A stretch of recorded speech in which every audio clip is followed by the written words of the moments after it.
Shalom, Bapak Ibu, Saudara-saudari, warta gereja kita Minggu 27 Desember 2020. Yang pertama, selamat datang dan selamat beribadah bagi seluruh jemaat Tuhan, baik yang sudah setia dan secara menetap beribadah di GBI Santeong, maupun yang pertama kali hadir hari ini. Kami mengundang dengan segala hormat Bapak Ibu, Saudara-saudari untuk berkenan berdiri di tempat untuk disambut jemaat dan pelayan. Untuk menjadi jemaat yang terdaftar di GBI Santeong, harap bersedia memohon penerbitan kartu keanggotaan jemaat sesudah dibaptis secara Islam dan beribadah secara teratur dengan membawa persembahan persepuluhan ke rumah Tuhan, dan di GBI tidak ada iuran jemaat. Tema umum Gereja Betel Indonesia tahun 2020 adalah sehati menuntaskan amanat agung, di mana kita yakin bahwa Tuhan akan memakai kita membawa banyak jiwa kepada Tuhan. Maka di tahun penuaian besar ini atau sehati menuntaskan amanat agung ini, kita harus mempersiapkan diri kita sebagai gembala dan jemaat, serta harus disibukkan oleh banyak pekerjaan pemenangan jiwa. Berita kejemaatan: 1. Ibadah tutup tahun tanggal 31 Desember 2020 pukul 19.45 WIB. Pujian Rina Marpaung, LCD Dian Hutagalung. Pendoa syafaat Ibu Farel. Penerima tamu Diaken. Yang kedua, ibadah raya Minggu tanggal 3 Januari 2020 pukul 8.30 WIB. Pujian Tim 3 LCD Emmanuel. Pendoa syafaat Ibu Erik. Pewarta Noventinus. Penerima tamu Diaken.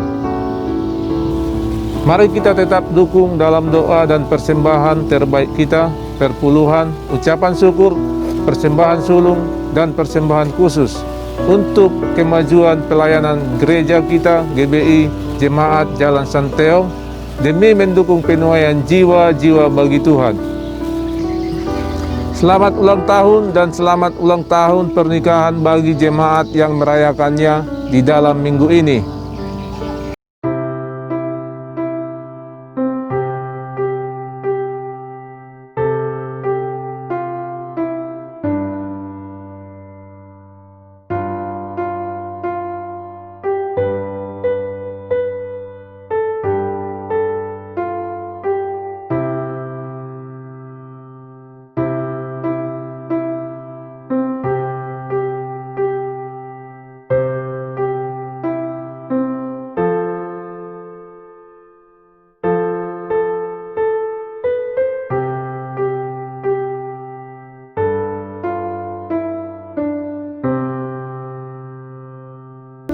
Terima kasih kepada Saudara Noventinus atas pelayanan firman Tuhan yang disampaikan pada hari ini. Tuhan Yesus semakin memakai dan Tuhan Yesus mengurapi dan menambah kepercayaannya. Marilah kita ajak saudara-saudara kita untuk hadir dalam ibadah minggu depan. Kau tunjukkan kasih setiamu, menyediakan yang ku perlu. Kau setia, kau mulia, Bapa, kau setia. Mengapakah engkau melihat selumbar di mata saudaramu sedangkan balok di matamu tidak engkau ketahui? Ayat ini seringkali dipaksa orang lain untuk membenarkan diri. Jujur ya, seringkali kita kutip ini membenarkan diri. Seolah-olah kita lah yang benar, orang lain salah. Lalu kita berkata, kau hanya menduga salah orang lain, kesalahan nggak sadar. Sebenarnya ayat itu nggak bermakna begitu. Pertama kali kita evaluasi diri, baru kita berkata, sebenarnya pada orang lain pun tidak ada kesalahan, karena aku lebih dulu salah. Seringkali ayat ini diperkosa, dipaksakan untuk membenarkan diri.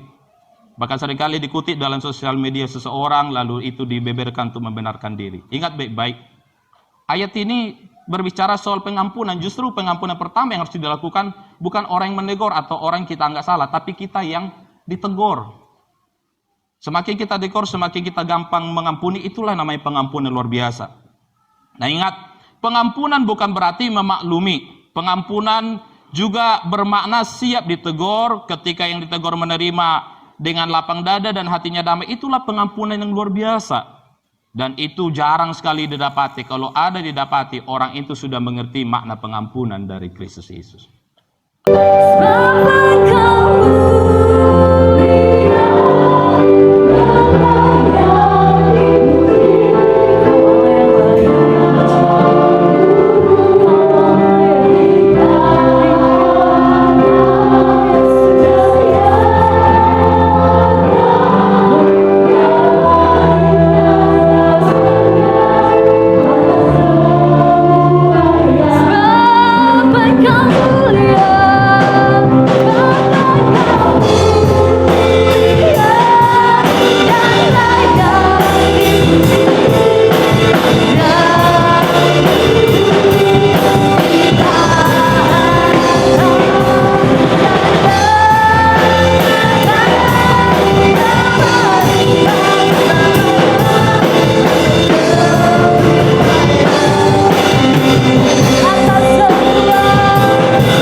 Jurnal ibadah minggu ini dan ibadah sepekan silakan saksikan di media Facebook GBI Santeong Sibolga. Shalom, Tuhan Yesus memberkati.